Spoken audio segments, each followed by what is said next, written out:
So another way kind of a fun guy. That was a wild one. Yeah, I don't know.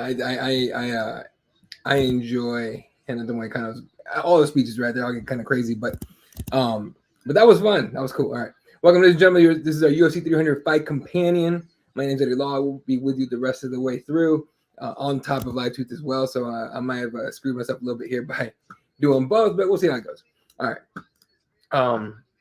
Let's go over the whole night so far. It's been pretty dope. From the beginning to where we're at now. Let me at least switch this up real quick because get you guys the Instagram here. All right. So we refresh this here. Let's see. All right. First fight of the night, Deiveson Figueiredo with the submission of Cody Garbrandt. Cody looked pretty good, honestly. He started getting slick and everything, and then Figueiredo just put it on him. I mean, you remember why Figgy was a world champion, right? Those fights he had with Brandon Moreno, but you always thought that maybe he was a little too big for the division and all that, and it turns out it's true. And 135 might just be the I'm switching my mic real quick. Oh, it might be a little better. All right, 135 might be the actual division this man should be in. So it's working out pretty well for him there. After that, Bobby Green with the unanimous decision victory over Jim Miller. Jim Miller came in, landing the left hand real clean and real hard too. I thought Bobby was going to eat one of those and go down, but you forget how durable he is. Like, he doesn't go up fighting with his hand, or he doesn't go with fighting with his hands by his hips because he doesn't know how to do it, right? It's worked out pretty well for him so far in his career and everything, and taking down Jim Miller. Mind you, it's you could say Jim Miller is definitely past his prime and everything, but to ruin the party for Jim fucking Miller. And just like you guys, I was there rooting hoping that Bruce Buffer would just ignore what he was told about not saying fucking, but whatever. You got to hand it to Jim Miller for having all that heart, and hanging in there. But you could tell he couldn't see from that right eye, too much blood. You could tell his nose is probably broken. Something was up with his hand. I'm pretty sure it just didn't look right. So is what it is with Jim Miller. And Jessica Andrade with the split decision victory over Marina Rodriguez. I've already seen some people complaining online about that fight. Look, Jessica was just looking for a brawl, right? And it worked out for her. So works there. And then Nathan Moicano with the TKO finish, Jalen Turner.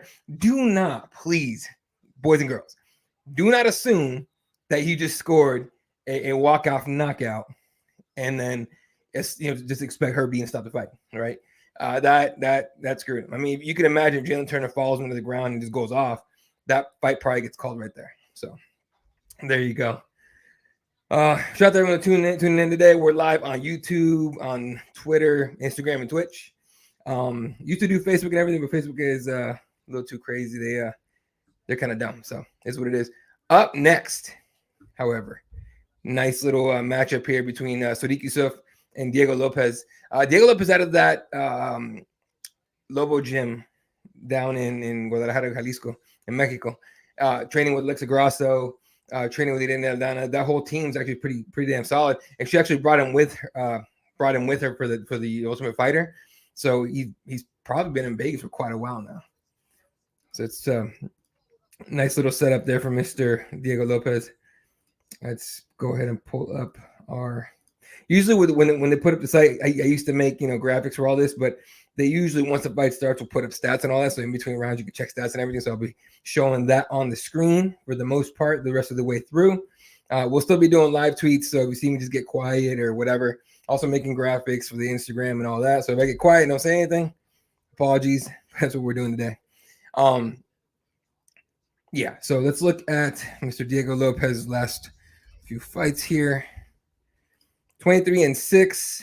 Originally from Brazil, now lives in Mexico. In fact, during his post-fight or his media day, he was asked a question and he actually preferred to answer in Spanish because you can assume that he has this adapted really, really well to living in Mexico. Right, last fight out, Pat Sabatini is a victory over Pat in the first round at UFC 295. Back last November. That was that Prochazka Pereira. How do you say that? Is it Pereira? I've been saying Pereira for like years now. But But yeah, they got that going there. Let's see what we got. All right.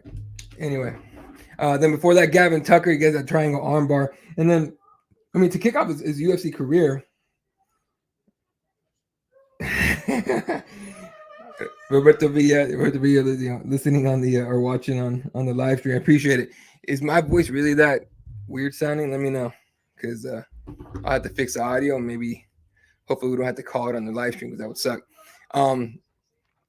Right. So before that, the Gavin Tucker win, and then that Movsar Evloev fight. He took that on short notice. UFC 288. That was the Cejudo Sterling card, I think. The Sterling ended up winning. Last May or March, I can't remember. I think it was May, but yeah, that was that. And then just a solid career so far. But he's been a very pleasant, surprise, I guess, for UFC fans everywhere. So that's been pretty cool. Again, we're live on everything: YouTube, Twitter, Instagram, Twitch. Thought about doing a couple other ones, but I think that's enough for us. So first time we're actually doing one of these on Instagram. So that's a fun one there. What else we got? Sodiq. We should probably look at Sodiq Yusuff, so people aren't like you're biased because he's Mexican. Or, well, he's not Mexican, he's Brazilian, but still. Sodiq Yusuff, fun guy to watch. Honestly, he actually fired off a whole lot of wins coming out of the Contender Series. You guys remember he fought Mike Davis back in 2018, got that by decision, and then came in. I want to say 2-3 months later. I remember it was later in the year card. I think I went to that one. But again, Shayman Moraes, and then he fought Gabriel Benitez, finished him in the first round. Fought Andre Fili to a decision. He lost to Arnold Allen. I don't remember. I can't remember if he beat or I have a computer. I should probably look this shit up. Hold on. Yeah, Alex Caceres. He beat Alex Caceres. We were supposed to get that Giga Chikadze fight, but Giga got injured. Don Shainis back in 2022. And then hasn't fought since October of last year. After a year away from that, he lost that fight to Edson Barbosa. I want to say that was a main event if I remember correctly, but it was main event. So now getting Diego Lopes, a fighter on the move, on the come up, and someone you don't want to lose to if you're Sodiq Yusuff. Mind you, Yusuff has a really good record, and he has not he's on a 4-fight losing streak. He's only the last one, but it's you don't want to lose to a guy that's on the come up as well because he kind of takes your spot. So yeah, there we go with that. All right, showing the tail of the tape on TV right now. I'll be telling you guys doing play-by-play-ish and everything while I'm doing the live tweets and everything. Say something, shoot something in the comment section. We can talk back and forth a little bit here and there. I'll be taking breaks periodically here and there, bathroom breaks and shit. But we'll be on for the rest of the night. Maybe even get some guests on. I don't know. I'm shooting out feelers. Mr. Bruce Buffer is hyped. You guys think we get the Bruce Buffer 360? Because that would be dope to get. He said he'd never do it again, but still, yeah. All right, announcing Sodiq Yusuff or Diego Lopes. So this goes.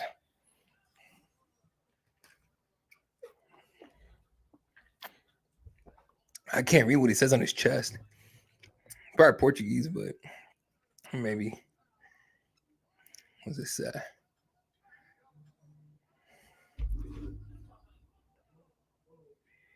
Shit, dude. I gotta listen to the audio on this thing. All right, we'll get to this first one, then I'll listen to the audio on this because it's a little concerning. Shout out to Roberto for helping me out on this. Appreciate it. All right. Sodiq Yusuff.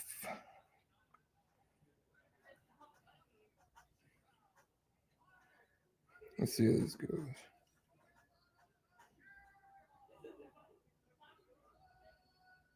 Correctly, but it was main event. So I'm not gonna Diego Lopes, a fighter on the move, on the come up, and someone you don't. Oh, I see what you're talking about, Robert. That's weird. You're absolutely correct. That's weird. All right. I'll try to move the microphone. Maybe that'll be the deal. All right, round one. See how this goes.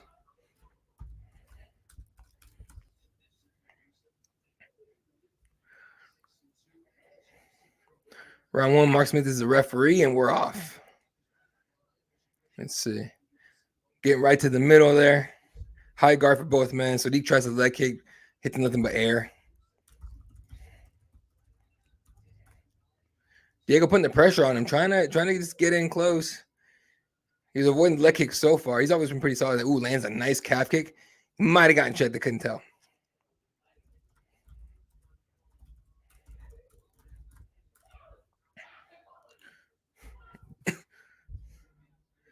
Sodiq still trying to get in his face here, land on him. Appreciate it, Red. Appreciate you, man. It might be Instagram. Who knows?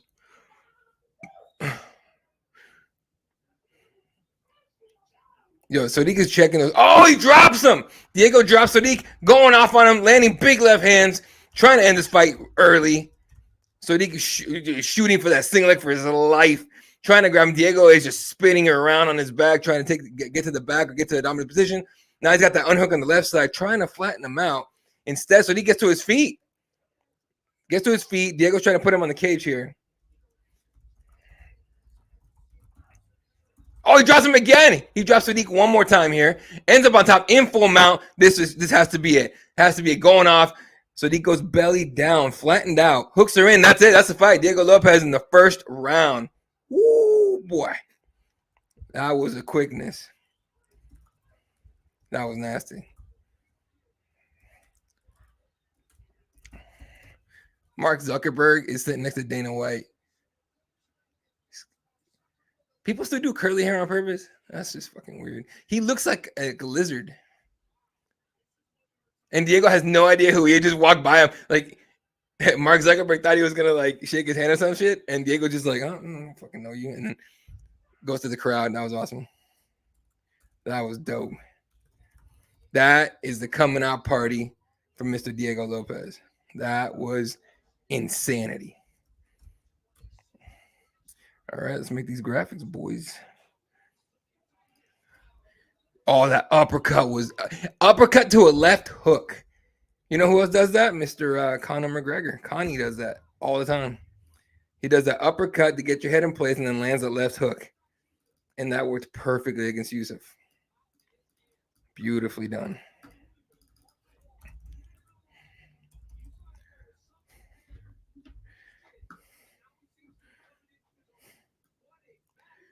You know, Roberto, I try to get you on. I got to try and get you on one of these shows, on one of these, you know, if it can be done.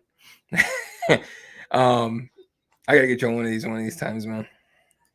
I don't think we've ever done that. I don't think, but we should. All right. Beautifully done there by Mr. Diego Lopes. All right. First quick break here. I'm going to make a couple files here, or a couple graphics here, and then we'll be right back. All right, let me be right back.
All right, back at it, folks.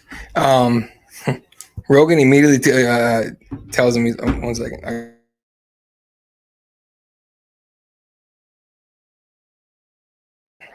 Just in Arizona, folks. What can I tell you?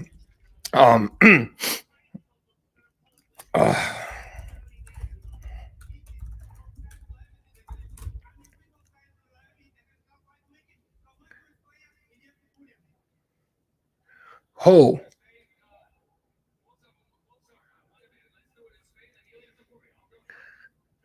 Diego wants a rematch with Movsar Evloev or Ilia Topuria in Spain. This is the most animated we've ever seen Diego Lopes. I've never seen this dude like that before, so that was pretty cool. All right, hell of a finish. Let's see.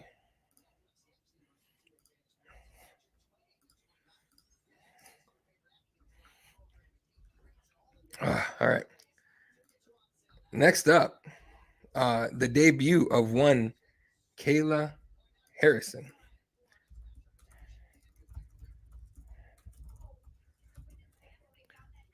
This is gonna be crazy.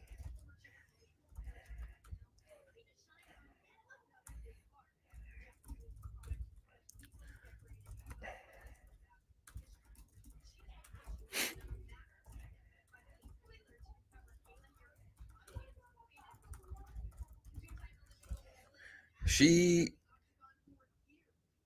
looks more nervous than she normally does. I'm talking about Harrison. Yeah, she looks a little nervous. Not gonna lie to you.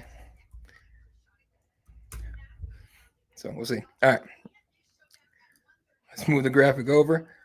Okay, the next one up, former champion Holly Holm welcomes former PFL champion and I believe double gold medals, maybe at least gold medals in judo, Kayla Harrison, who's made her way over from PFL. That whole thing with PFL, when she came over from PFL, that was it seemed a little bit embarrassing in terms of,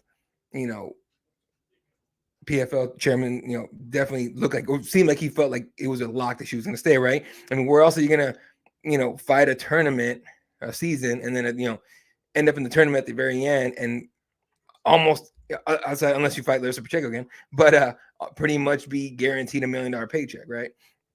It's a hard one. I guarantee the UFC is not paying her $1 million. They're paying her well. I'm not saying they're not, but yeah, it's a lot to say that basically to say that it was surprising that she made it to the UFC or that she chose the UFC in my mind. So, all right.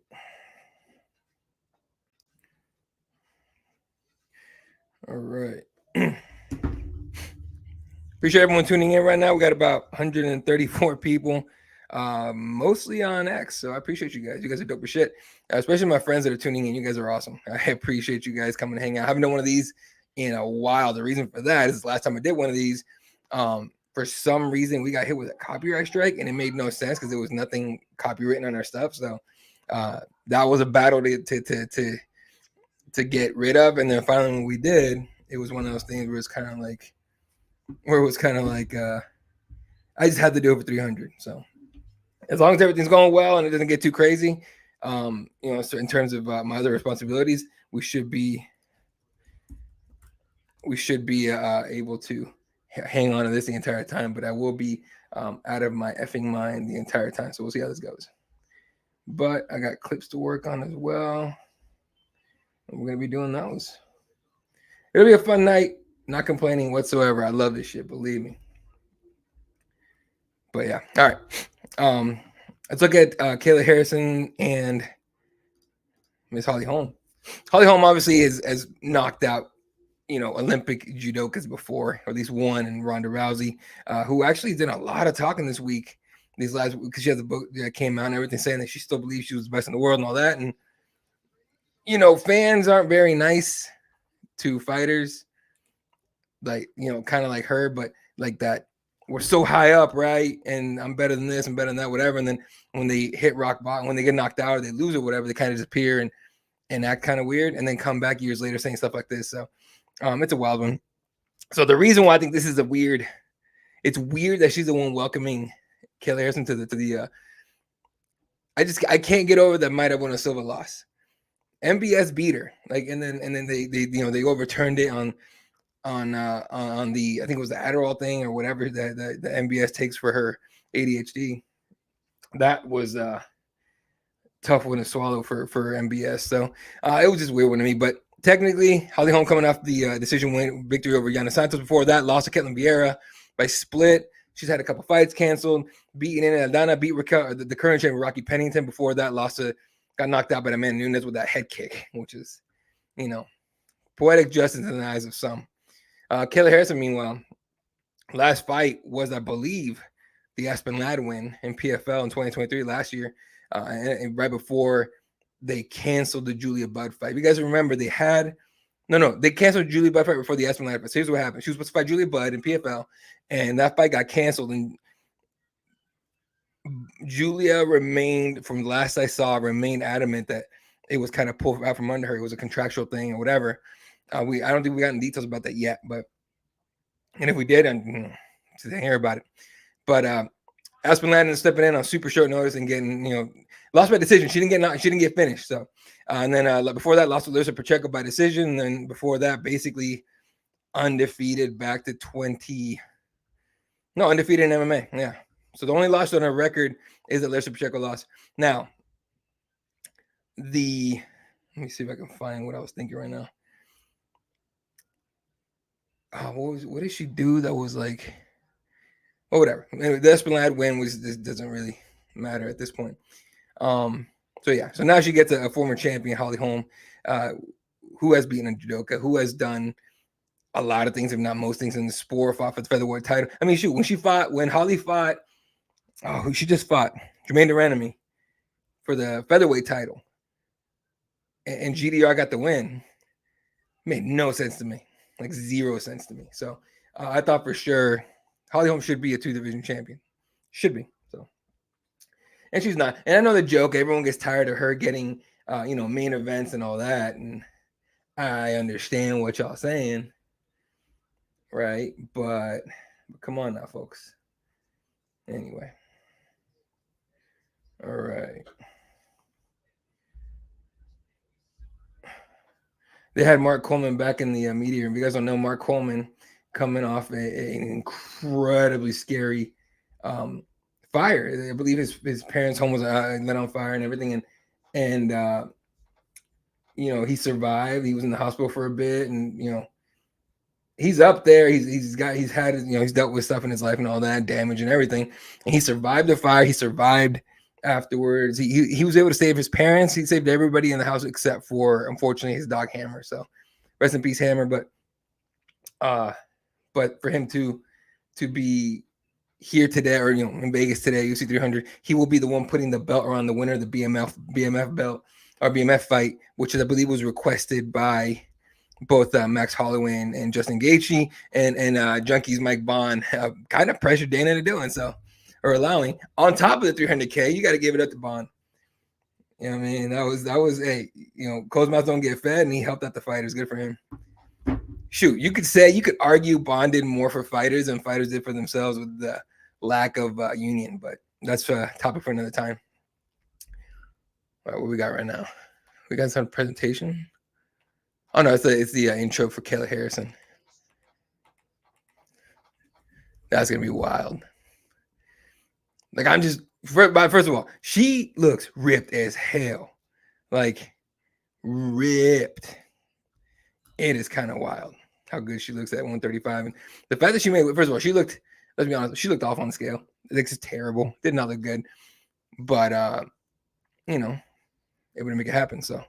All right, folks. I'll be right back. I'm gonna take one quick break here. Be right back as soon as right before this fight starts.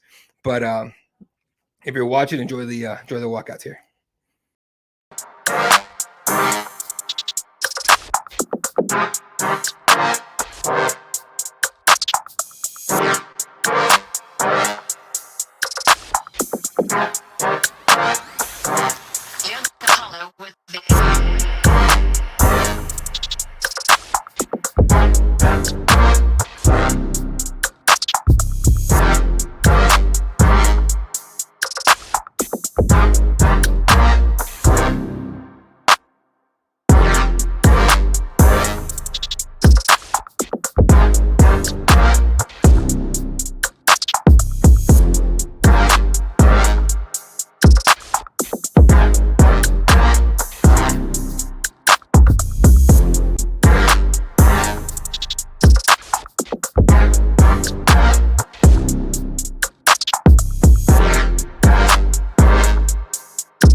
All right, back at it, ladies and gentlemen. If you haven't seen it, so coming to Cageside Press here in a few minutes on Instagram, Twitter, and everything else. Mark Coleman was in the back of the media room and he talked about the fire that he went through, right? Because again, if you don't know the story, Mark Coleman, there was a fire in his parents' home and he was there, and I believe it was his parents' home or his home, I can't remember, but he got his parents out of the fire, lost the dog and all that, but he barely made it out of that thing. So a lot of a lot of gratefulness from Mark Coleman for for being alive, being here, his parents being around and everything, his journey and all that. So goddamn, that dude's a bad motherfucker, man. Just give him the belt. I hope whoever wins it tonight doesn't even take it, just hands it to him. He should take that home because that is nuts. If you can imagine, we've all sat around before saying, what would you do if, what would we do if, and everything. And we can all BS ourselves about how we would do, and we do this and we do that, whatever, we can do this and all that. As per usual, as human beings do, overblow our own, abilities. You know what I mean? Come on, you're going to tell me most people would be able to pull their parents out of the fire, go back in at 59 years old. Come on, man. At 59 years old, that man is a hero, and he's even more of a legend now than he was yesterday.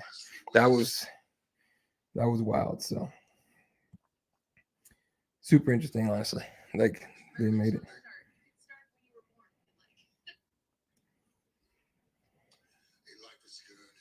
All right, let's see here. Yeah, so fight hasn't started yet. I don't know why they're holding off so much. I mean, we haven't had a fight since. Oh, it's because Diego finished that fight so fast. Is what it is. A lot of people complain about pacing when it comes to the TV because this is on ESPN right now. A lot of people complain about it, about this kind of stuff, and it's because it's a time slot thing, man. And so if you get, a what do you call it? A quick knockout in the fight before, it's it'll push everything else apart. So in the clip, Mark Coleman does talk about his dog Hammer and how he's a real hero and all that. So, like, Mark Coleman has his demons from back in his day, and nothing's gonna take that away. But man, like 59 years old, like that, a grown man. That's a grown ass man. That dude pulled, he did something a lot of people wouldn't be able to do. So yeah. All right, here we go.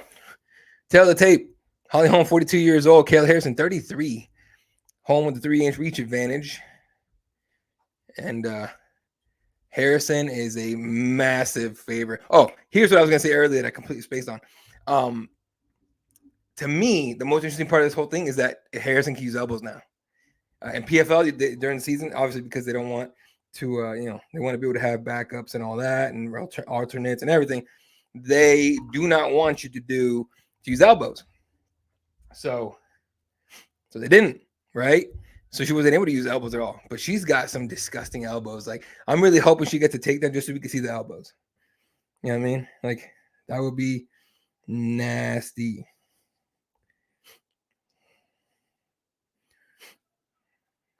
All right, Bruce Willis is doing intros right now.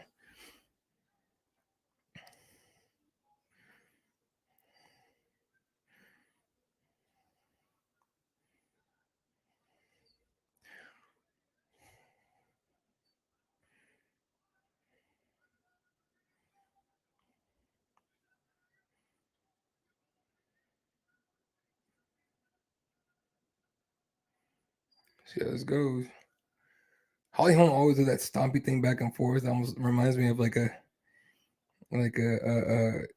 teenager that's throwing a fit. Like, this more got me messed up, got me effed up.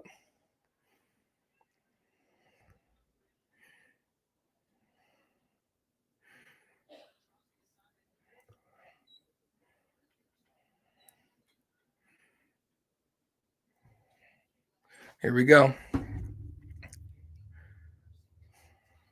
Round 1. Kayla Harrison, officially UFC fighter.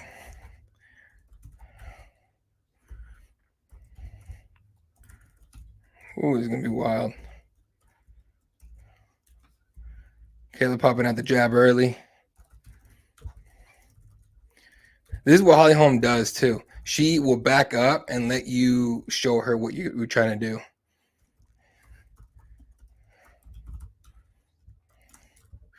Holly waiting, backing up, staying wide stance. Just staying light on her feet, trying to move around. Popping out, 1-2 just to see what Kayla does with it. Kayla's already doing a lot of feints, a lot of moving around, a lot of finding angles. And she does this thing, and she does it in every fight she does. She kind of does this rush jab. It's almost like a back fist. Ooh, high kick for Kayla. Gets in on the clinch.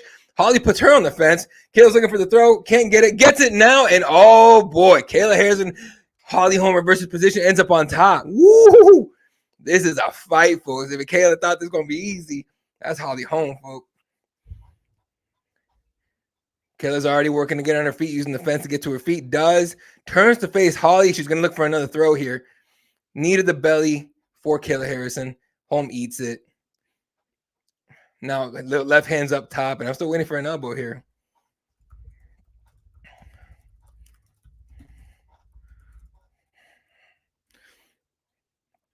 Kayla's setting up another throw here.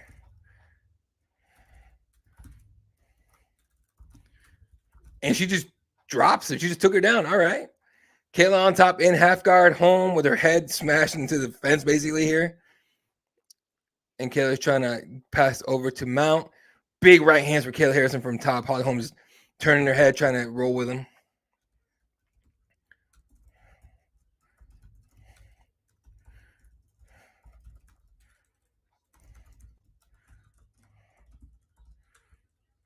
Oh my God. Big shots from top for Kayla Harrison. Kayla on the back, looking for the neck. Holm grabbing the limbs, trying to stop him. Ooh. Kayla is relentless with the pressure. She is trying to finish this right the hell now, bro.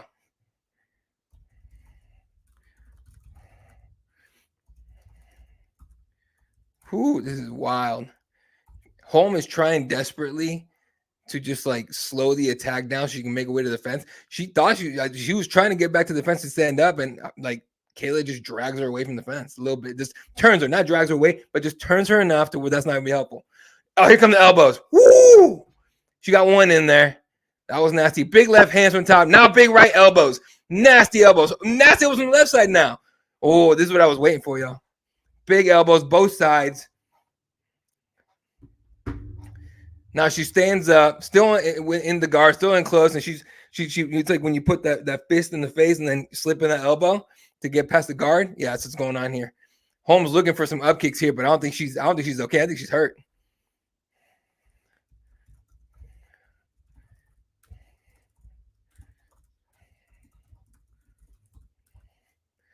This is nasty right now, y'all.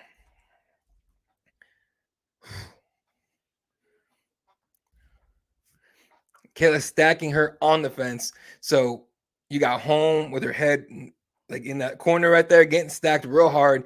Kayla just looking for space to land. Another nasty shot. Jesus.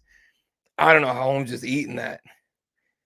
That's a lot of power from someone that's not standing, like on their feet. Like she just uses nasty shots. Nah, elbow from the bottom, hammer elbows in a way, kind of those, from Holm. And Kayla's like, all right, I'm gonna make you pay for that. And now Holm's doing all right, like okay here. She's using her height, her length to just get enough distance away to not eat the brunt of the shots.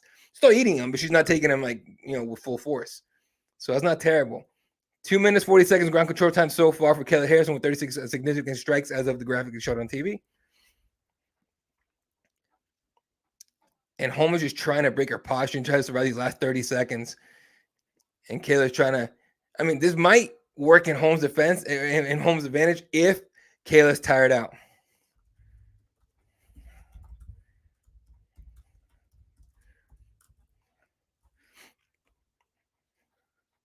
Ten seconds.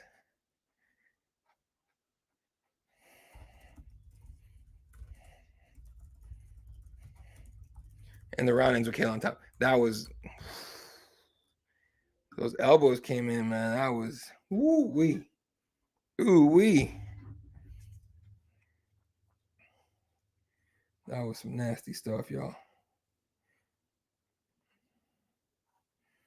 All right. Gonna be breaking the fourth wall here for a little bit. Yeah. It's all right. First round. Kayla Harrison looks good. Overall. Can't be mad at that.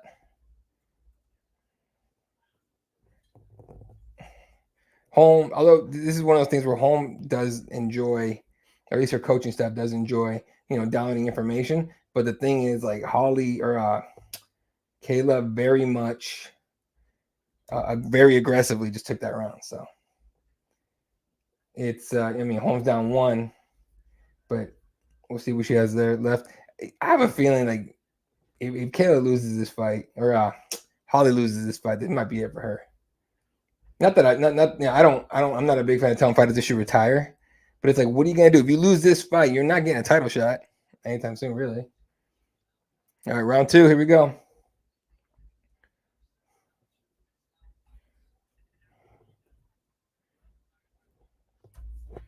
Here we go. A little more aggressive Holm.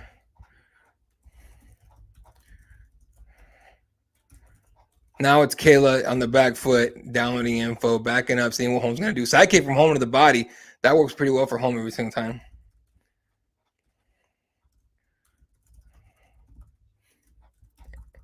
Kayla throws an overhand right that doesn't land. Oh, dude, she takes her down again. Lands a nasty shot and takes her down again. Now we're going guillotine. Holm on her knees. Kayla's going guillotine here. Power guillotine on top of that. She could finish it standing. And she's cranking the shit out of it now. And Holm defends it. Wow. Gets her head out. That is some nasty stuff, y'all.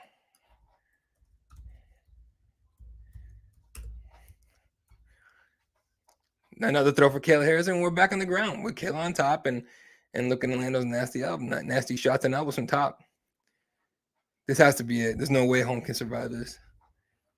No way.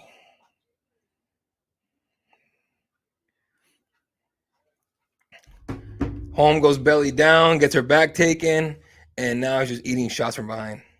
To the head. Nasty motherfuckers.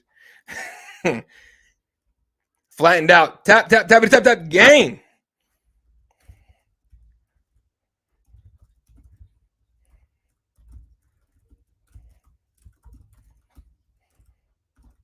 Kayla Harrison finishes her UFC debut.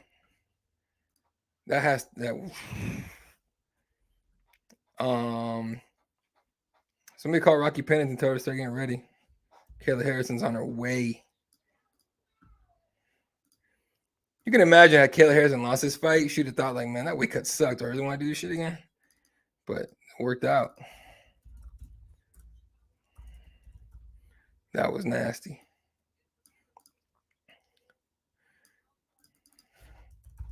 All right. I'm going to take another break here, folks. Work some graphics, pay some bills, and we'll be right back.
All right, so Cowboys Cerrone in the crowd.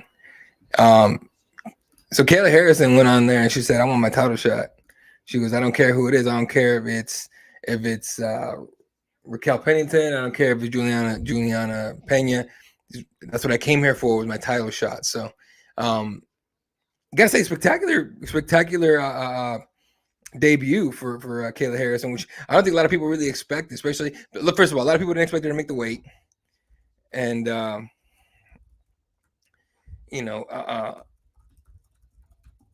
so I'm typing some shit out real quick, but no one expected her really to make weight. She did not look good on that scale, right?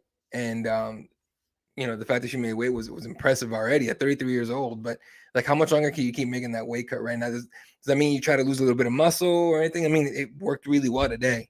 So if you can keep making that weight cut, why not keep it going? So anyway, up next, Calvin Kattar's back after quite a bit of a long layoff after that knee injury against Arnold Allen not too long ago. He gets former bantamweight champion Aljamain Sterling, who he makes his way up to a featherweight for the first time in the UFC.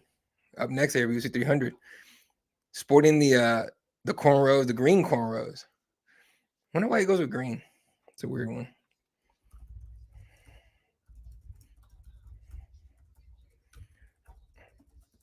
I'm not really sure what to make of this fight, other than I think Aljamain's going to take him down repeatedly and beat him up.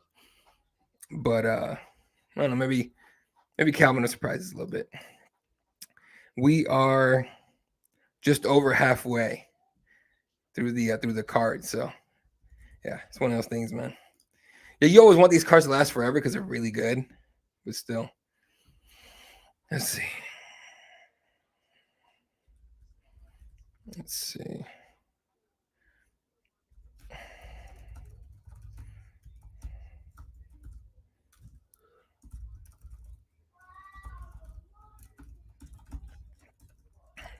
All right. If you're enjoying if you're enjoying the live, wow, I can't even speak right now. If you are enjoying this live stream, fight companion, whatever you want to call it, and you think your friends enjoy it too, tell your friends about it real quick. It helps us out, helps you out. I mean, helps you out with your friends thinking you're cool. And make sure you hit them up. We are live on everything: YouTube, Instagram. Tank, what up, my boy? He never lets it go. Tank might be he is the most consistent probably MMA fan that I know, in terms of he never ever jumps on any stream without putting that Marty with the injections on there, right? I gotta hand it to him. It's solid. So yeah, let's see. Someone on the on Twitter responding to the graphic that I put up when Kayla Harrison winning, he writes, "Submitted by steroids." When it comes to Kayla Harrison, that's a weird one. I've never, I don't think she's ever tested positive, but I mean, you could assume because of how she looks, but who knows?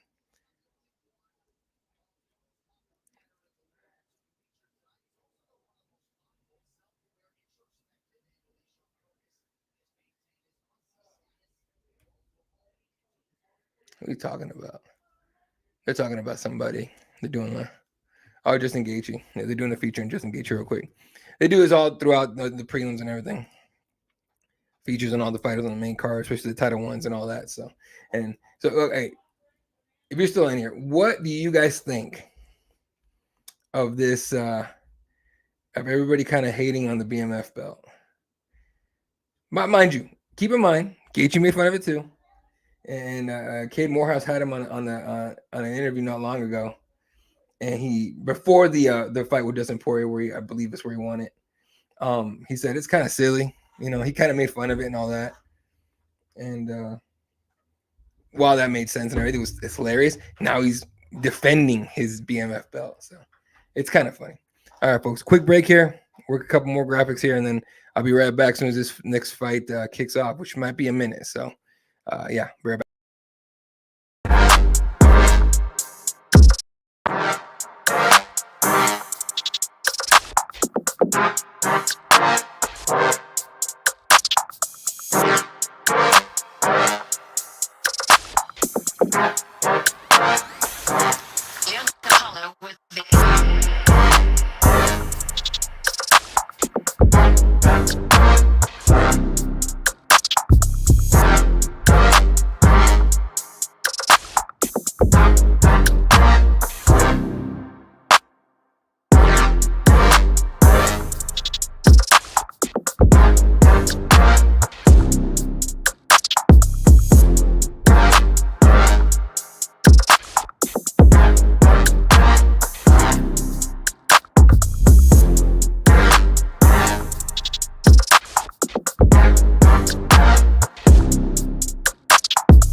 All right, we're back.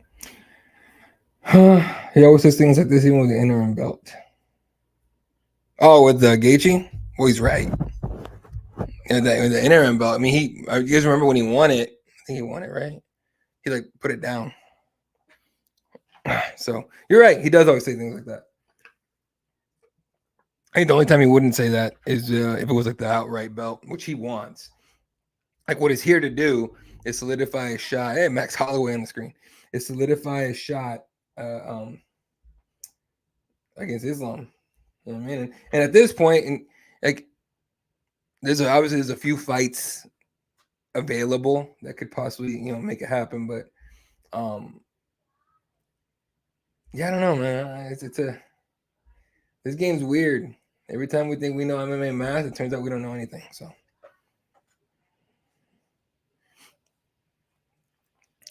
all right, talking about this fight coming up here with Calvin Kattar and Aljamain Sterling. Kattar coming out of that New England cartel. I always laugh at that name, man. I respect it. I really do. I respect it, but at the same time, it's like that's a weird one to me.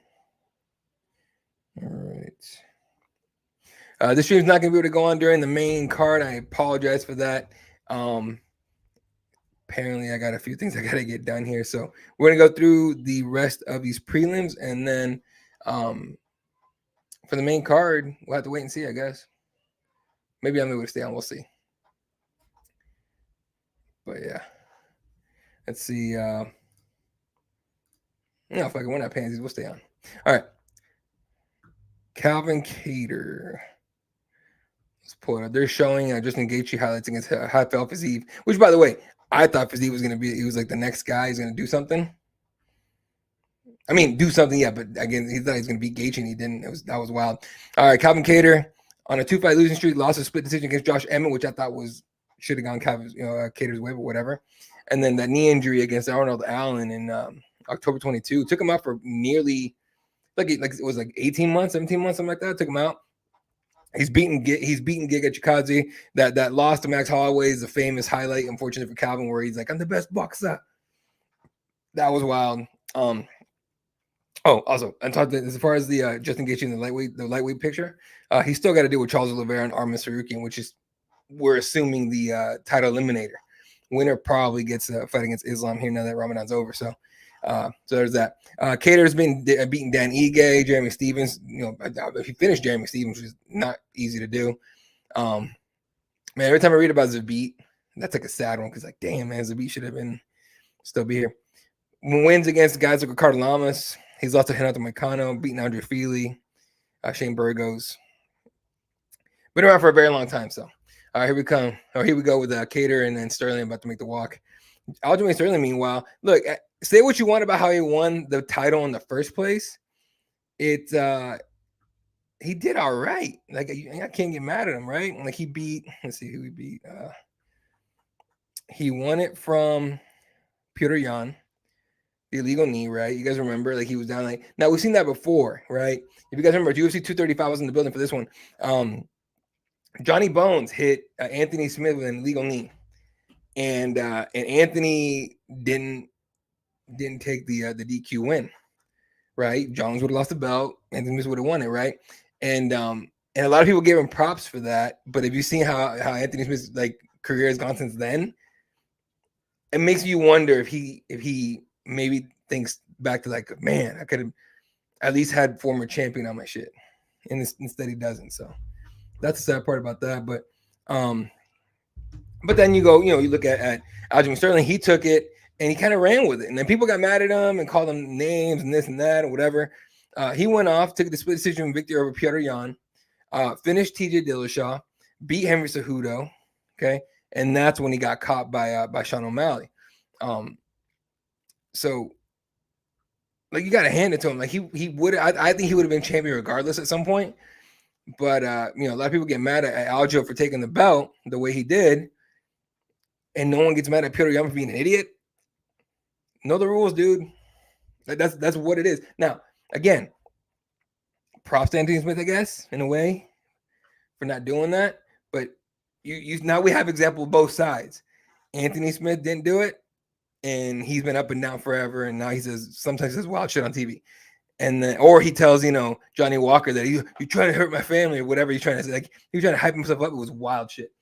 And then you got the other side. Aljo takes it and actually defends it a couple times, So makes you wonder if these guys think about their choices, after the fact. Then we've been on for about an hour. Shout out to everyone that's tuned in on here. Got a bunch on Twitter. Appreciate every single one of you guys. Tell your friends, come hang out. If you don't enjoy the commentary on TV, then just come hang out with me. So let's see what's up. All right, I'll give you guys a little bit of a look behind the curtain here. So to run an MMA site is if you try to do it by yourself, man, you're gonna have a hard time. This is straight up. I have an amazing team. Jay Anderson's my editor. He's a great friend too. Awesome dude. Gabriel Gonzalez, who is in Vegas right now for this one. He's the one that's getting us, all these clips and everything, getting us post-fight interviews and all that. I will say, I've said it a million times before, and I'll say it a million times again. Gabriel, to me, is the best out there. I really don't think there's anybody out there that's better, right? And so let's see. All right, cool. And so you got to have a full team, right? But you're also got to hit a bunch of different things. We got the site, we got the Instagram, we got Twitter, we got TikTok, we got obviously YouTube. You're on here, Twitch. We have a couple things in the works that are gonna be coming up more to put out interviews and all that stuff like that. It's gonna be a minute before that happens, but yeah, we got a lot of things going on. So right now I'm working the Figueiredo clip. Figgy was asked what he wants next. What do you want, like a Petr Yan, like former champions, stuff like that? And he says, no. I have 2 wins at bantamweight. I'm a former champion. My last fight at 25 was Brandon Moreno. Like I won a title, So yeah, there you go.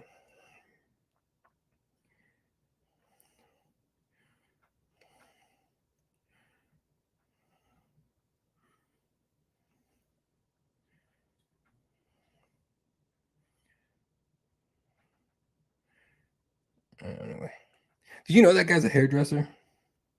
Apparently, he's pretty good too. I saw that on someone. I interviewed somebody and they were telling me about it, and I was like, that is impressive.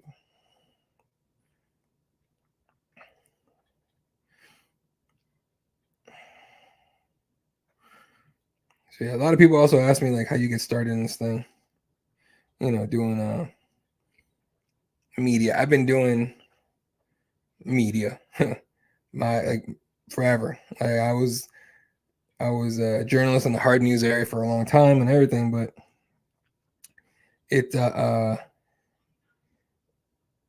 I mean, I know a lot of people are. We're very much in a time where we don't trust journalists, right? Which is funny when it comes to like MMA media. It makes me laugh. It's like this is not serious at all. For example, UFC 300 is going on right now, right? Do you guys know what else is kicking off? Iran fired a bunch of missiles at Israel. So we can conceivably be watching fights in the middle of the start of World War III. So, I mean, like, that's the kind of shit that people don't think about, the hard news type of shit people don't think about. And it's odd for me to see because I'm used to, like, I did hard news, I did investigative, all that kind of stuff and everything before I moved over back to sports and all that.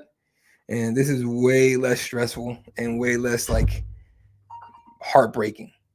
I've had so many heartbreaking stories. Like, dude, shit is just sad.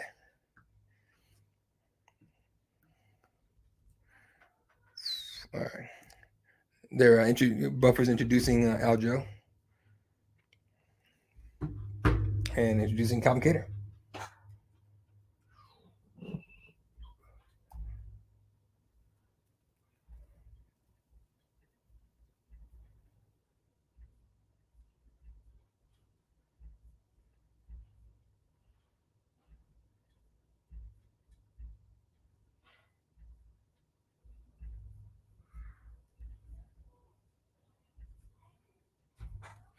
All right, here we go. Calvin versus Aljo, baby. Here we go. Shout out to everyone tuning in. Please subscribe, like, follow if you're on Twitter, watching on Twitter or Twitch or anything else. Please hit subscribe, like, follow, comment.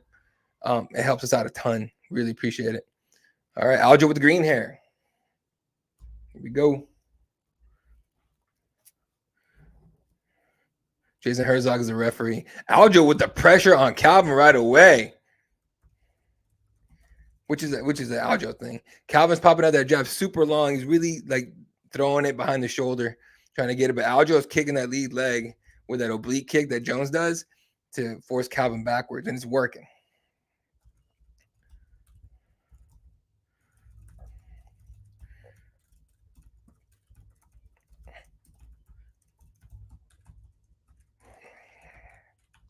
Calvin's on the back foot since the start of this fight, which is only 30 seconds ago. But big right, overhand right for Aljo. Ducks, goes to the body too.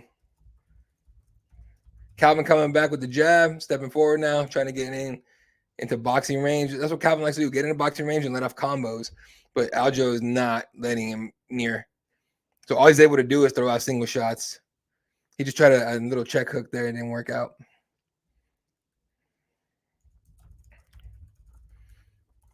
Ooh, nice little body kick for Calvin. Aljo didn't see that coming at all. Or he might have meant to go high with that. Aljo keeps using that oblique kick. All right, Aljo ducks, tries to grab him the body. Calvin Gumby's his ass out of there, and we're back to striking.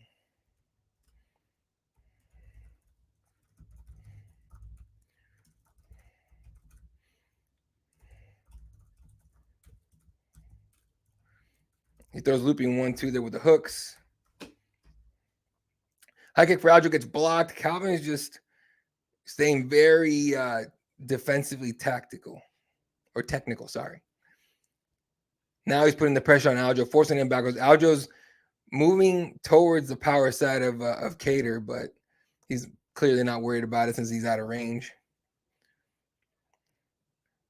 Little calf kick there for Aljo. Calvin kind of ate, and he's going up the middle with the teep. So the teep kicks usually go to the body. It's almost like a jab, like a stinging, like it's like shoving the toes into the body. He threw it up high, going for the single leg attempt for Aljo. Aljo grabs it, lifts it. Calvin's pushing the head like you should, lifts it up high.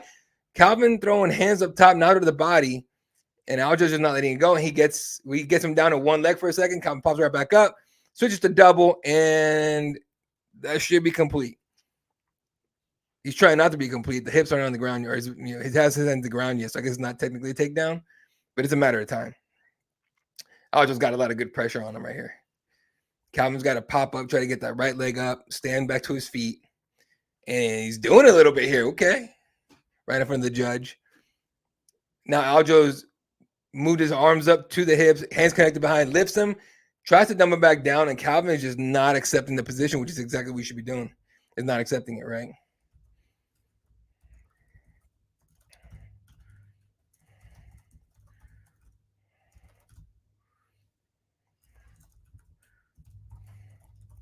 I don't think this is a full takedown just yet because he's still on one knee.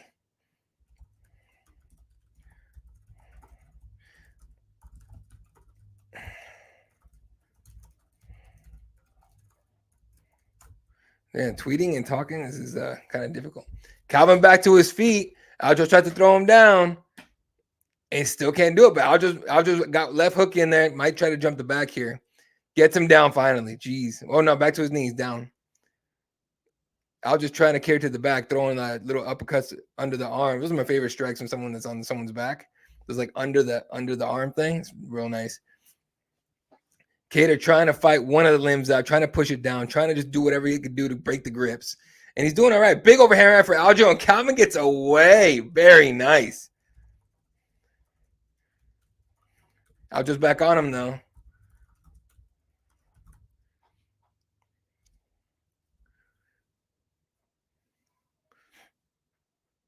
Aljo backing away a little bit here. Maybe trying to buy himself some time to recover.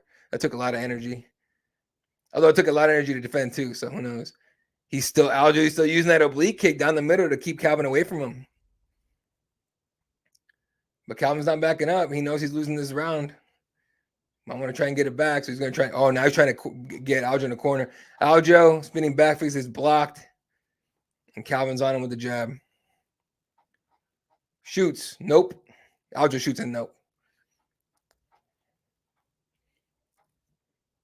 Aljo finally grabs a single leg, spins, takes him right down, and now we got Calvin Kattar down on the ground. Aljo working in half guard, more like quarter guard. Kattar switches over to butterfly hooks, can't get him. Aljo's not accepting the position either. Ooh, up. Oh, Jesus, up kick barely misses. That would have been illegal as hell. I'm pretty sure Aljo was down and round is over.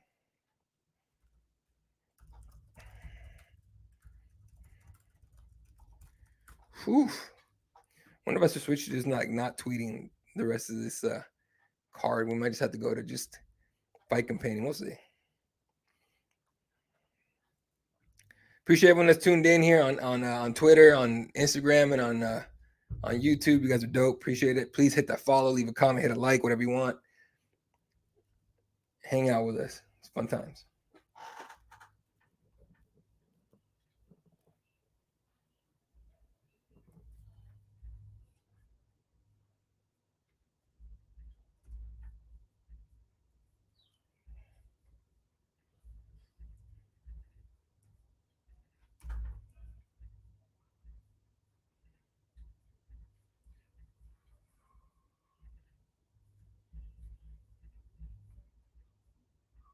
All right, we go round 2.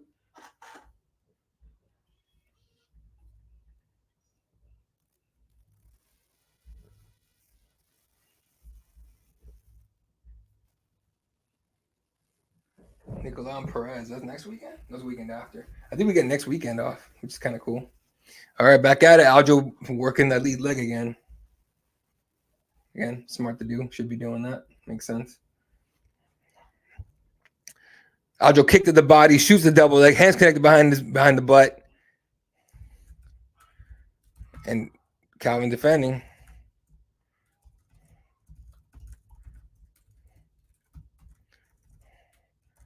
He switches. Now he's still fighting for that double, but only because Calvin's grabbed his right arm, Aljo's right arm, and try to control it. But Aljo's trying to dig it right into the body, lands a right hand to the top, and he trips him down. Calvin's trying to pop right back up here. Back to the fence. If Aljo gets him down where he wants him with what looks like, 4 minutes left on the clock? No good.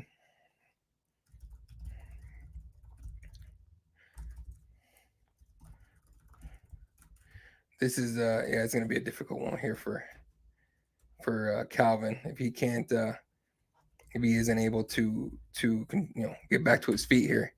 I mean, his game here is going to be getting to the, striking, so. Aljo's just sitting here trying to make him carry his weight in a very awkward position. The way Calvin's sitting here, there's a lot of pressure on that right leg, and now he finally sits him down. So I guess that counts as a takedown, or should. Calvin pipes back up to one knee, back to his feet, and Aljo's back in on a shot.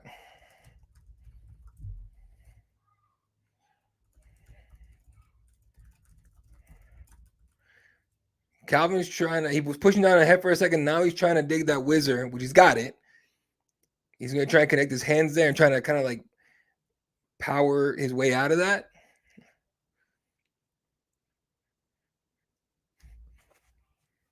Brandon Fitzgerald in the front row in a suit. I wonder if he's going to be doing something tonight.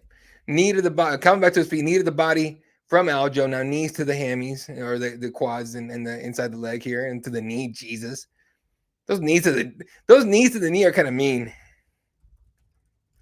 Like, it's like the oblique kick, except a lot less damaging, I guess. So, let's see what we got here.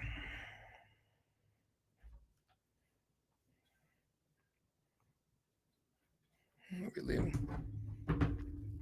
All right, Aljo's on him again. Calvin tries to turn him. Aljo's trying to get this takedown badly.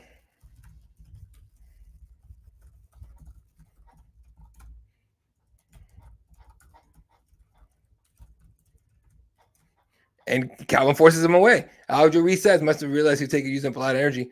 Double jabs for Aljo. Now he's going up top. He's trying to hurt him. Calvin back with the jab of his own.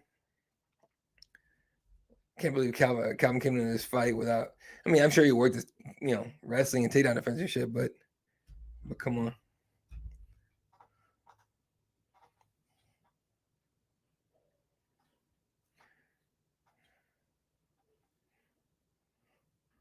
My friend just texted me, I'm behind on the fights. Why the fuck would Holly go for the clinch with Kayla? It's because Kayla Harrison overwhelmed her. Ooh, Aljo with a quick double takes him down. Now he's trying to cheat a little bit by throwing his legs around to try and like crawl up to mount, but but it's in the middle of the cage. This is not good.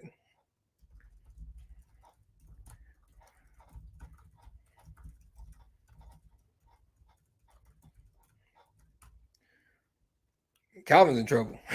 I'll tell you right now.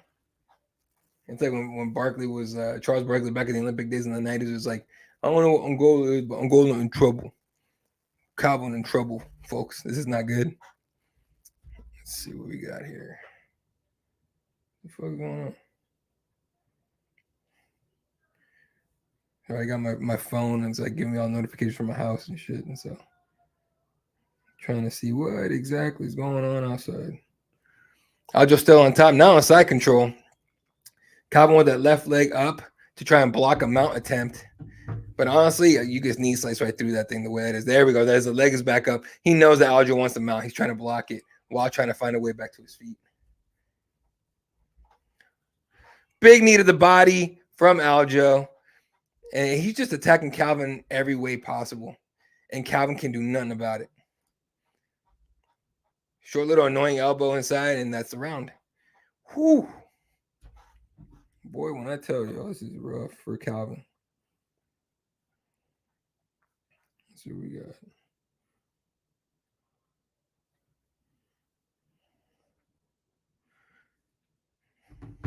They got a TurboTax commercial. We're in April 13th. Y'all filed taxes yet? At this point, if you get to like halfway through March, you might as well file an extension. My tax guy hit me up. He's like, "Hey man, you might as well file an extension, bro." Like, why? It's like, because this is my way through March. I did my shit like start of April, basically, is when I got my stuff in. All right. Bud Light commercial, Burger King commercial. The commercials are wild. The only ones that annoy me, and it's gonna be weird, but the only commercial that annoys me when they constantly spam the Connor Proper 12 commercial. I'm not talking out of my ass. I tried that stuff. And I'm a whiskey and bourbon guy. So that's like my thing. And when it comes to like any kind of alcohol, and it's not fucking good at all. I wouldn't mind to finish it so I can go grab some dinner real quick because it's annoying as shit to eat. You guys don't want to hear me, chewing while I'm talking. All right, Aljo in there trying to get that lead leg again. It's the same thing. Single leg, lifts it, dumps him. Kattar pops right back up on his hands, but ooh, nice little block. Aljo tried to jump the back, and Calvin got his arm back to block the hook. That was beautifully done. But now Aljo's just landing knees anywhere he can, and Calvin's at his mercy. This is going to go Aljo's way unless Calvin's able to get a finish here. At this point, he's been controlled for 2 rounds completely straight. And it's not like he just got taken down. He ate enough damage. Basically, like Calvin's damage that he caused is not the same. So even though it looks like Aljo might just win this on takedowns, which he won't just on takedowns, like he's landing more shots on Calvin.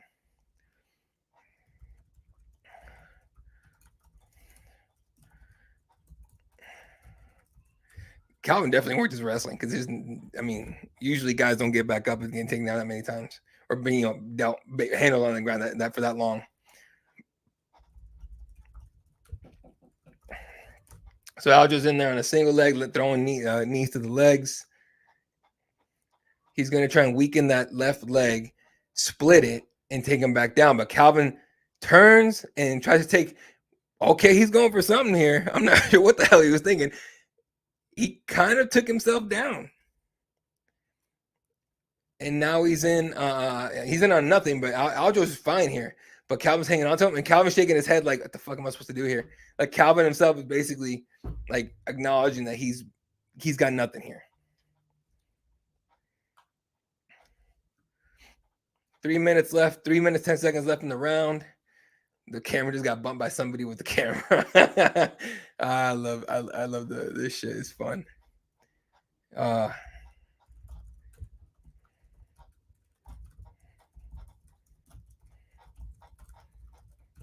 Oh, this is it. I mean, not like it's gonna end right here, but Al just got him fully on his back, and Calvin's got nothing he can do about it. Probably like the one move he could have right here is to go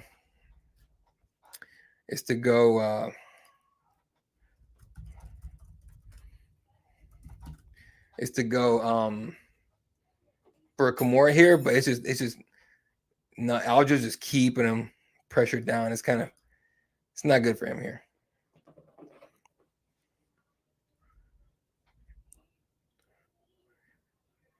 Calvin's looking for elbows here. Something. The Calvin's got nothing, and he's just hanging on to Aljo, like keeping himself pinned down. Yeah, it's one of those things where you're kind of lost on what to do here. I don't think anyone would blame. I don't think anyone would blame Calvin for grabbing the shit out of the fence right here to pull himself back up. It'd be illegal as hell to do, but still.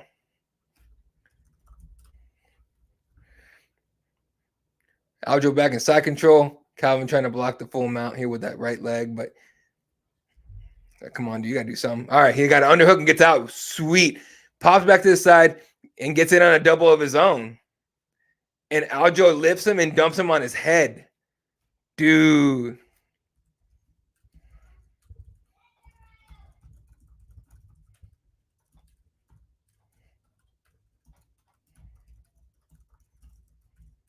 That was nuts.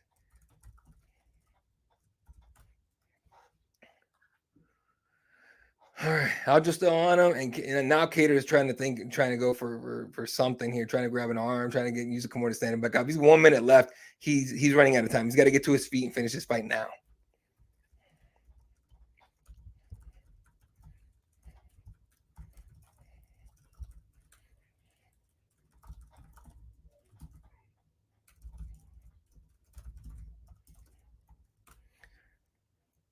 And Aljo just steps over. Like, this is Aljo's world. You're not doing nothing here. He's in trouble.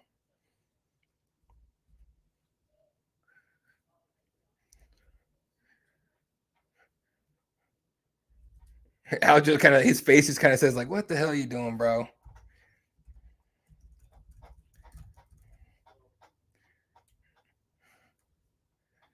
Oh, okay. Aljo's looking for darts here.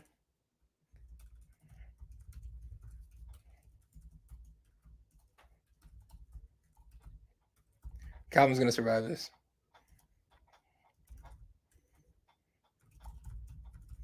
And we're off to the judges, but it should be a pretty clear 30-27 all the way through for Aljo. All right, folks. Be back after the announcement of the winner. All right.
All right, folks.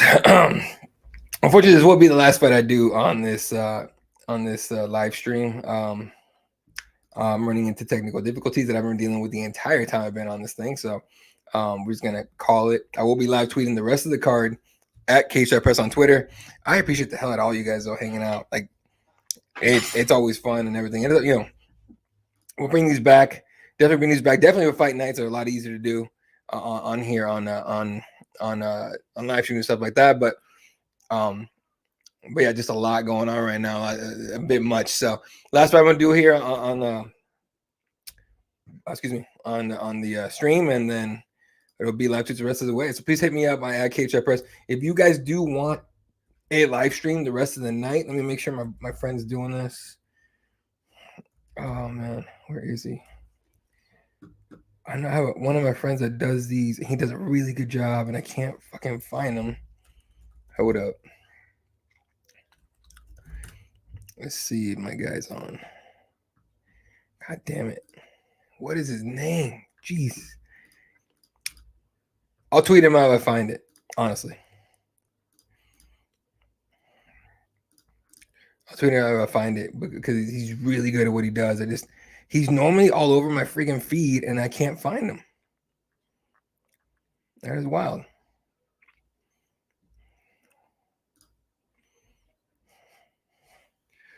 Oh, shit. So check this out. Let me make sure.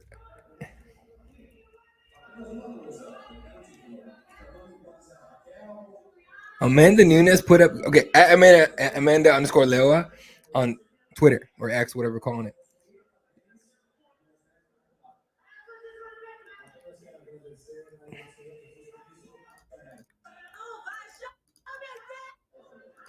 Amanda Nunes just put up a video of Kayla Harrison's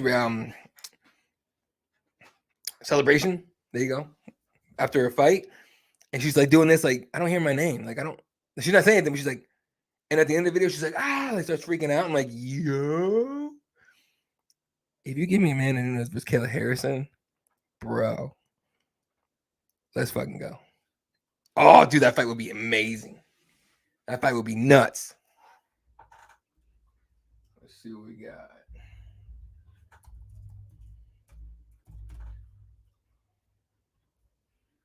That's so crazy.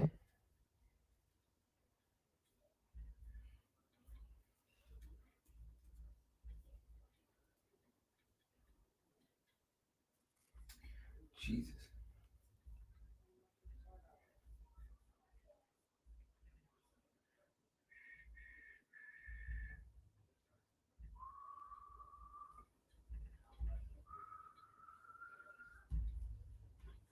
Okay. I guess we're going back to commercial. Jesus. Oh, you know what it is? We have we have 25 minutes till the main card starts.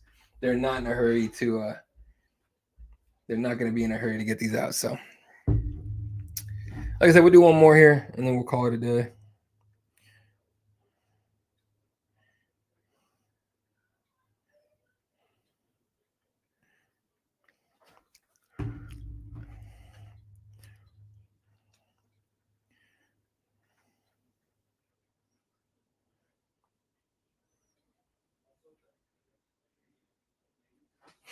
It's fucking nuts that Amanda Nunes replied to that. That's pretty damn cool. Not gonna lie. Like, I would love to see that fight. All right. And she puts on Chama. Fucking love Amanda Nunes. She's the shit.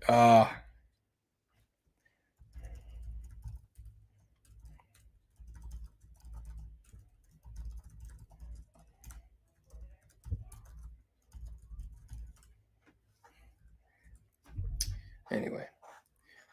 So they had Bobby Green in the back, and he was talking about how everything was stacked against him, and he's not wrong in terms of everything was stacked against him, because he was like, I wasn't even on the promo, and everyone's Jim Miller fan, like everyone kind of just looks at me as the bad guy and everything, and he's not wrong. They do. Everyone seems every single time that the UFC books him, he's like kind of labeled the bad guy. He's never really the good guy, in a way, if you think about it. So he was talking about that and whatever is next for him and everything, but I don't get why Bobby Green always gets put like a negative light. All right, here we go. Tell the tape.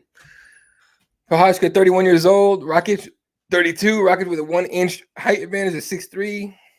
Everything else is pretty much identical. Let's see.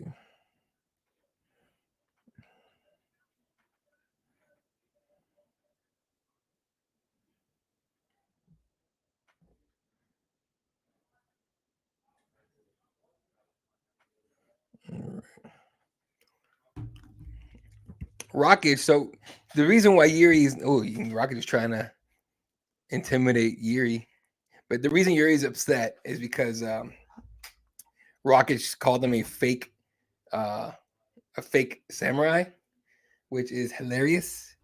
But Jiri doesn't play that shit, and so Jiri was upset.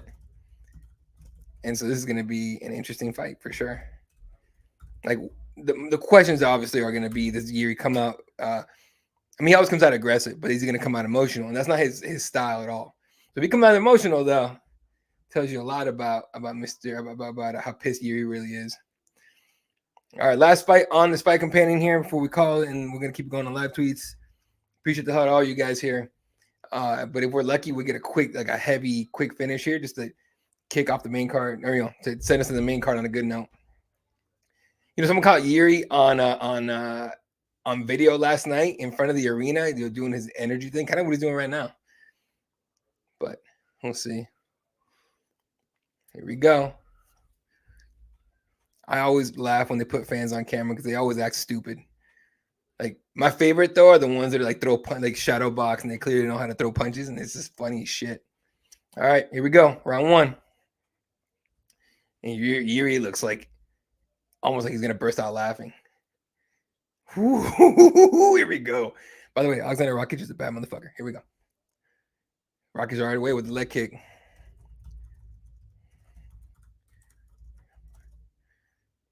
Jiri always does some silly shit though. Like, he does some wild shit where you're just like, why the fuck? And most of the time it works. Didn't work against Jamal Hill, but or Alex Pereira. A lot of leg kicks here for Rakic off the bat. Jiri with the left hand.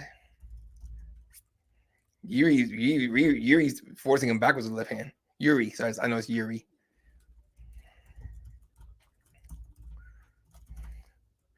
Right hand behind it. Jiri goes high with a kick, nothing there. Question mark kick. Rakic is kind of loading up on those right hands. It's kind of, his jab is fluid, but still.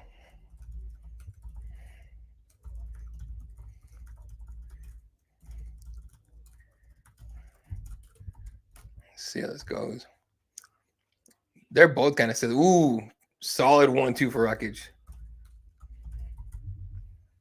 Right hand, Jiri avoids the brunt of it.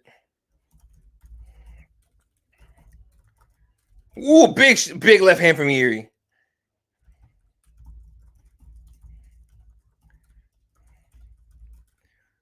All right, here we go. Jiri backing up. Just find some room here. Just waiting. Jiri likes to do a lot of reaction stuff. Like, when he sees space, he just throws shit. See what happens. I like his style. It's fun to watch. Rakic calf kick. Jiri up top with the left hand.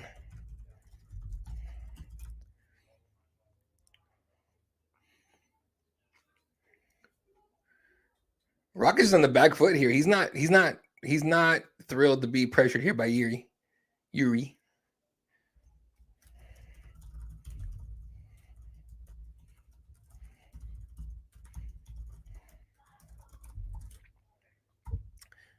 Oh, wow. That right hand had a lot on it, and it barely missed Jiri. Ooh. It's exhausting to throw heavy hands in any way and not hit anything. It's more exhausting than landing. Jiri's kind of hunting him here. Like, Jiri threw a left hand, landed it, and didn't move back. He just ate the right hand that came back at him.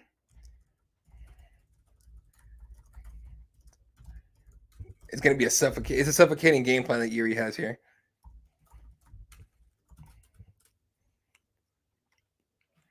Rakic with his back on the fence here. Like, I don't think he thought this is how this fight was going to go, honestly. Real good head movement here from Jiri. Just he's not overdoing anything. Ooh, big left hand for him. Straight jab, but it popped his ooh, and Jiri's cut open on it right to the right side of his right eye.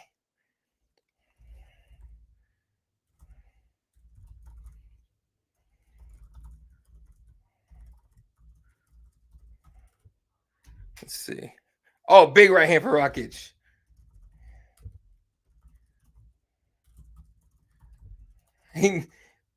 Jiri just nodded at him. Another right hand. Jesus.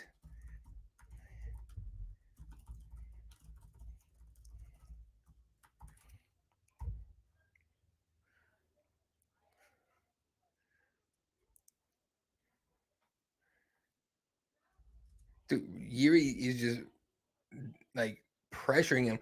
Mind you, Rakic is landing Rakic is looking at the clock. Christ. Mind you, he's been gone for a while, so but still, he's landing on him, and Jiri's like, I don't give a shit. It looks like if you guys remember Rocky 3 when Rocky fought Mr. T, And he was like, come on, hit me, come on, hit me. That's what Jiri's doing right now. This is what he's doing to Rakic.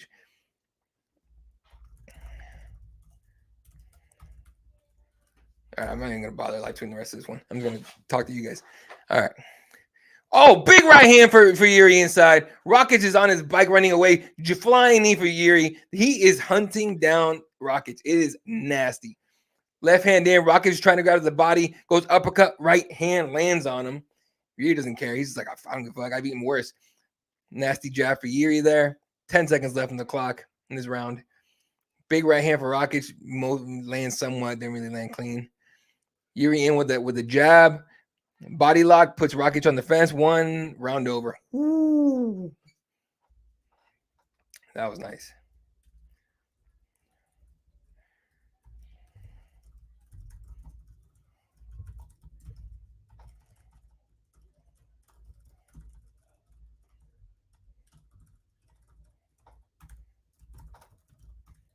Let's see if I can send out this link real quick.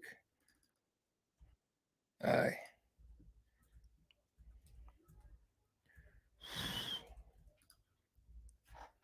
There we go.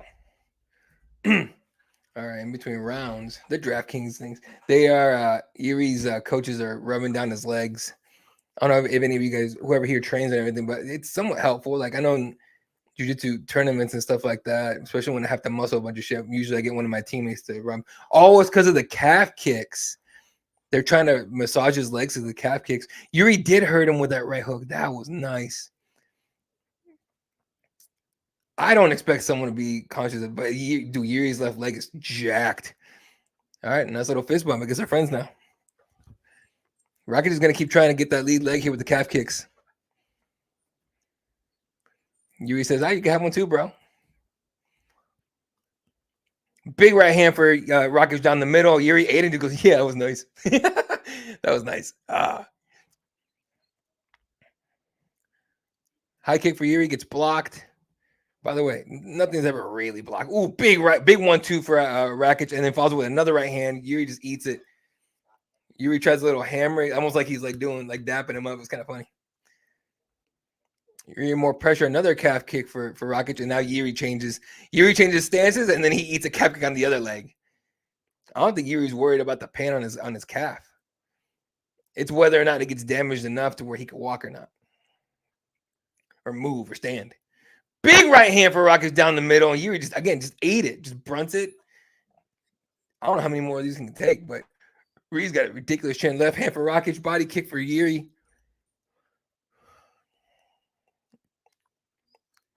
Aleksandar is going to try. His game plan is here is land that right hand. That's what's going on. Is the calf kick on the lead leg and the right hands. More calf kicks on the lead leg. And Jiri is changing stances a bunch now, right? Trying to help himself a little bit. But he's eating calf kicks on both legs. He's not checking the damn thing. Geez, the back of Jiri's neck is red. Oh, here comes Jiri with the pressure. More shots, big shots. Rocky's throwing like home run haymakers at him. Jiri's just like, yeah, bring it, motherfucker. And just going after him. Jesus.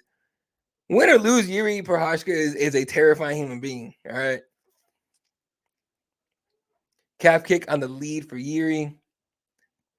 Rakic is going high with that kick now. If the calf kicks aren't going to get him, he's going to try something high. He's been setting that up the whole time. Ooh, high kick for Jiri, and then double jabs here from both. It's like, dude, they are just like throwing. Jiri does not care. He's like, I'll show you a samurai, motherfucker. Big right hand for Rakic in. Jiri's just throwing caution in the wind. He's getting in close and throwing as heavy as he can. But Rakic is timing his shots, and they're landing heavy. Rakic 1-2, looping left and right, and they both land. Okay, now Jiri's showing a little bit of no, he's not. Never mind. Big left hand, right hand behind it. Rakic is hurt. Here comes Jiri trying to finish the fight. Rakic turns his back to him. Rakic has no idea where he is. He has no idea what time zone it is, what day it is. Big shots from Jiri. He's trying to finish this thing standing. Rakic pushes him away, throws hands of his own, and dude, Rakic is in trouble. Rakic is down. Jiri on top, ground and pound, hands, more hands. Rakic is looking for the single leg shot here. Jiri is stuffing the hell out of it here. Just looking for his head so he can land more shots on it. He's going to force, I believe it's Herb Dean to stop this fight here. Rakic goes to belly or to his back. Jiri on top with just under 2 minutes left, and Rakic is in trouble. This is it. Ground and pound. Let right hand. Rakic has no idea what continent he's on anymore. And that's it. Herb Dean stops the fight. Jiri Prochazka gets revenge for the fake samurai clip. Woo! Nasty. All right, folks. I appreciate the hell out of you guys. I enjoyed hanging out with you guys. I apologize for not being able to go through the entire fucking card, but we'll be on live tweets at Cageside Press. Yeah. So love you guys. Appreciate the hell out of you guys. Hit subscribe, hit like, leave a comment, whatever you guys want to do. Follow us on the socials and everything. We will see you guys on next time we do one of these. So, but at Cageside Press for live tweets, I think they're a lot better than this for me anyway. So. Love you guys. Enjoy your weekend. Enjoy the rest of UFC 300. See you guys on pay-per-view.